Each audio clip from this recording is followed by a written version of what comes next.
Hello, it's 1:30 in the afternoon on a Friday, and I just had this show up in my shop. It's an emergency job. They need it for Monday morning. Um, it's some type of a hammer for breaking rocks. This piece gets dropped onto a round, I don't know what you want to call it, like a chisel maybe. The chisel goes on the piece of rock, and then this gets lifted up and slides down a track of some sort. Anyways, it gets lifted up and dropped, and the bottom of it strikes the chisel, and that transfers the shock load into the rock and splits it, I guess is how it works. Anyways, from use, the end gets pounded out. And you can see it's pretty beat up. What's happened is, according to the guy that brought it to me, that's normal that it gets pounded out, and it's not usually a problem. But what's happened is the face here that's been pounded into it is now starting to tilt, and what's happening is it's breaking off the chisel because it's now hitting the chisel at an angle and putting a bit of a sideways shock load on it, and it's been breaking their chisels. So what they want me to do is just face that damage off. It's about 2 inches deep. That piece is 12.25 by 12.25 by 4 feet long. So the part itself weighs just over 2,000 pounds, and I got a machine probably about 60 pounds off the end to get that to clean up. So that'll be going on the horizontal boring mill. The only concern is that the steel is somewhat hard, but I'm able to mark it with a file, so I don't think it'll be a problem for face mill carbide inserts. It should be able to handle that. And the machine table is rated for, I think it's 3,500 pounds on the table, so it's well within the capabilities of my boring mill. So anyways, so that's my job for this afternoon. They need it for Monday. I'm gonna see if I can get it knocked off this afternoon. Had some plans this weekend, so I would like to keep those plans intact if I can. So we'll see how it goes.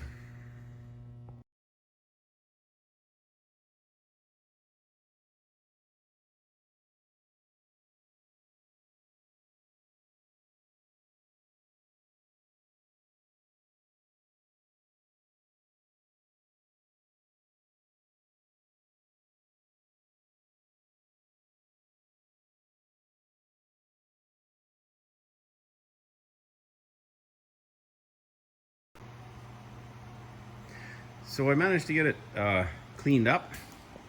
Just got all the grease and crap that was on it off, and this surface underneath is probably the best of the 4 surfaces, so I'm just going to mount on it. I put it up on sawhorses. My plan is to lay it across the short way on the table so that there's some overhang on each end. Along with the damage on the front, this has kind of mushroomed up an inch or so back. That'll be machined away. So I need to have, obviously what I'm going to machine away has to be beyond the table, but I'll go just a little bit more to ensure that the flat part underneath is on the table.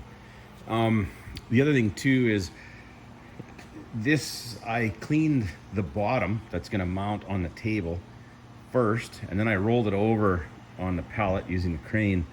So the bottom now most likely has some crap stuck to it, which I want to get off. And I really don't want to be reaching under there wiping it off when it's hanging off the crane. So what I've done is I've spread the straps wide enough, and I have it sitting on the sawhorses wide enough that I can clean all the exposed area between the straps, and that will span the table. So if the very ends don't get cleaned, they're not on the table anyway, so it doesn't matter. So it makes it a safe way to clean without, worrying about it falling on you and killing you. So I'll wipe it up and I'll set it on the table, and we'll get it bolted down and then start facing that end off. I wanted to show the way I clamped this down, set it up and clamped it. filming this out of order. I've just finished facing the end, and I forgot to film this before I started. So, but what I did is I have these slot blocks that I've made up that are handy for making things parallel to the T-slots. Now I'm sitting at 90 degrees to the T-slots, so they don't automatically make things parallel like they would if I was putting them one here and then lining a part up this way. So what I did was I put the center one down and I tightened it in place. And then I have a large square, and because I know these sides are very square to each other, they're very close, I was able to put the square across here, and it's gone now, but I put another one of these here, and by touching it against the square, I knew that they were in line and parallel to 90 degrees to the T-slots, parallel to the travel thing. I went around and put another one over there where that strap clamp is. Using the same method, I reached out to this one with the square up against that side, put the block. Because the ends here are, the table is very square and opposite sides are parallel, I was pretty confident that I had all three slot blocks in line. Then I set the piece on. I cleaned everything really well, and then put some whey oil on the table so that the piece would be sitting on oil, which helps. This piece is heavy, it's 2,000 pounds, it's pretty hard to move around. Plus I kept some weight on it, took some weight off it with the crane so I could shift it around, and I just butted it up against the three slot blocks.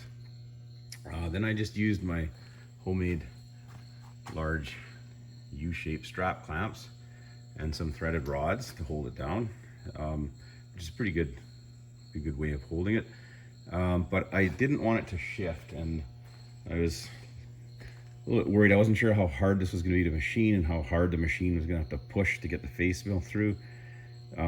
So I took the two slot blocks out because they were in the way, and I just put strap clamps in, pushed them up against the work, and then tightened. And the nice thing is you can really reef down on these because you're not going to flex the table with this, because you're actually just pinching the cast iron between the T-nut and the strap clamp. You're not spanning a distance and causing bending. So I put one in each corner essentially, and because you can reef them down so hard, there's very little chance those would ever move, and those just prevent the work from being kicked sideways on the table. The strap clamps obviously keep it from lifting and that. So it makes a pretty secure setup. And then in the end, that it was probably a little bit of overkill because the material actually cut quite well. It went pretty easy, so didn't have to push too hard. But it's a big part, it's expensive, it's a bit of a pain in the ass and time consuming to set up. So you want to make sure you have it secured down so that it doesn't shift on you when you're machining. When that happens, the best thing the least worst thing that happens is you just got to spend some time setting it up again. The worst thing that happens is you scrap the part, and then you're something like this. I don't know what they're worth, but I'm sure they're not cheap. So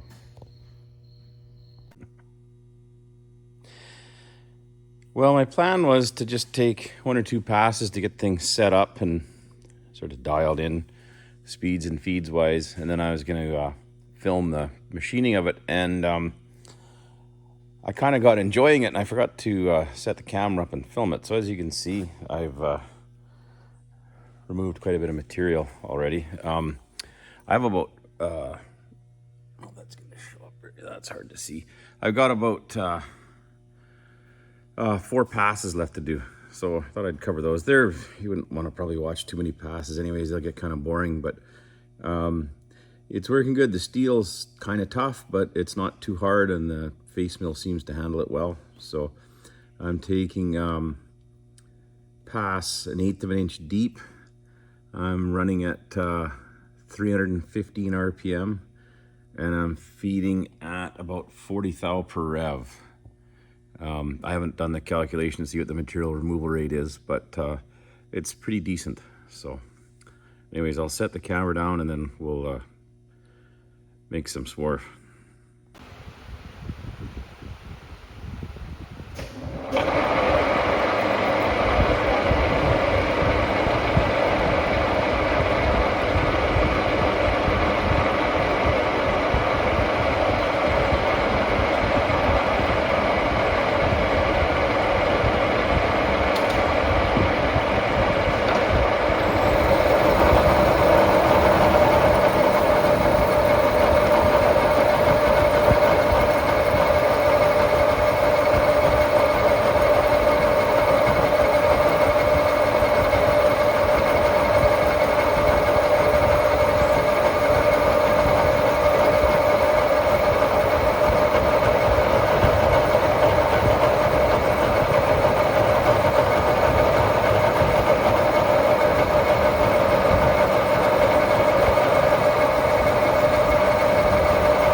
So you can see the pile of swarf there. That's from one pass from taking 1/8 of an inch off that face. So you can see why the pile on the floor is so big, because I've had to make about 16 passes to get rid of the 2 inches. I'm getting close to the end now, and of course it's a little bit deeper, deeper here than it is here, and that's the whole point of this, is that this was tilted, as I mentioned earlier, and that's what was breaking the chisels off. So what I'll do is I'll come in, and I won't really be able to touch off exactly there because the bottom of the face mill will touch off here, but it'll give me an idea, and then I'll clean that out, and then probably just have to do one more pass after that just to get the whole surface clean.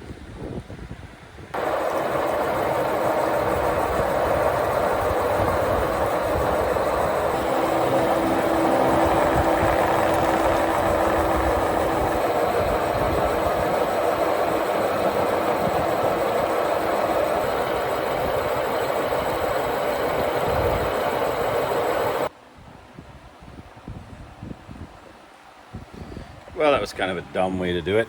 Shouldn't be touching off here. Now I know it's deepest up here. I'll just take a depth measurement, and then I'll set my cut to that and see if it cleans up. And then I'm gonna go maybe about 60 thou past clean up, just to make sure I'm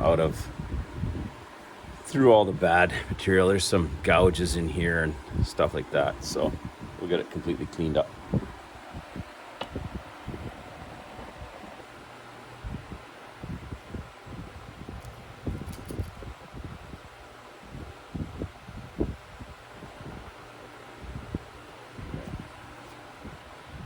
About 85 thou.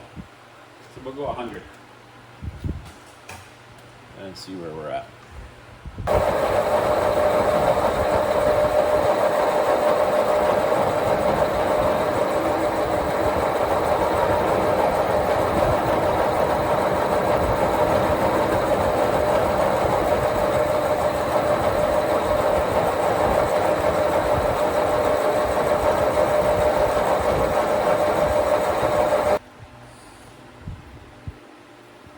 So we got a little bit of damage there still.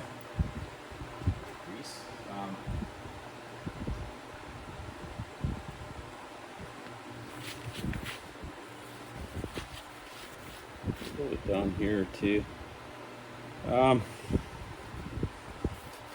might just take another 100 thou pass and see what it's like.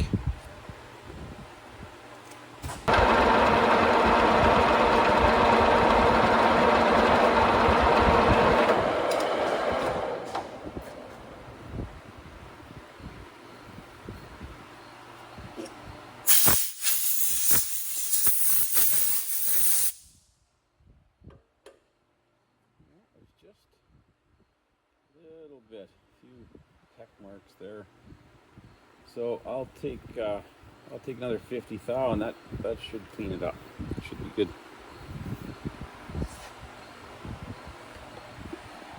Just a few here, one there.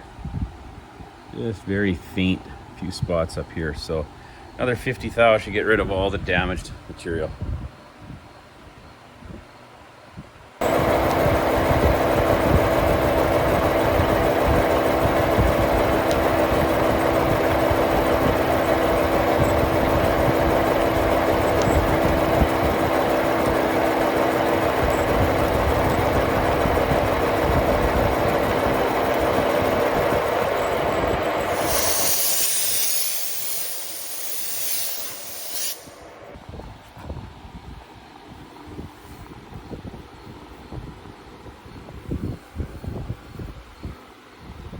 Well, with the exception of one very small pit, which I don't think is going to be a big deal,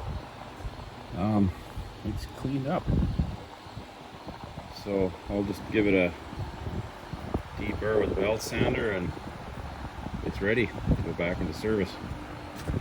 Like I said, I took a little over 2 inches. It worked out to roughly, probably just over 60 pounds. Material came off. Quite a bit around here, but But all in all, it worked pretty good. The steel was, you know, it's tough steel, but it's a R245 Sandvik face mill, and didn't seem to have any trouble with it. It's done with one set of edges, and those edges had been used quite a bit before on other jobs before we did this one, so they last pretty good. Well, it's Monday morning. Part's done, sitting on a pallet waiting for the customer to pick up. It went, actually the work went into Saturday. I couldn't get it done on Friday afternoon, but got it done Saturday, got it off the machine just now. So I'll call the customer and they'll come and pick it up. I believe they're hoping to have this machine back up and running today, so they should be happy that it's ready. Anyways, see you in the next video. Thanks for watching.